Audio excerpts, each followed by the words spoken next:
Hey guys, welcome. This is how to share screen on WhatsApp video call. So guys, in order for you to do that, first thing is just simply open up your WhatsApp application into your device. And now just simply go to the person that you want to have a share screen with. So from here, let's say I am going to message my friend over here.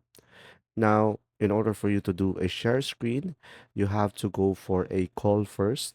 So select call on the top right corner of the screen. And from here, select call. And guys, from here, just simply go ahead and select the three dots on the bottom left corner of the screen. And now you should be able to see here, share screen. So guys, from here, I cannot show you a share screen because my friend is not yet answering the call. But if your friend answered the call, you should be able to do some share screen and your phone will be shown into the call and should be able to do a share screen. I hope this video helped you understand more. If you do, leave a like and thanks for watching.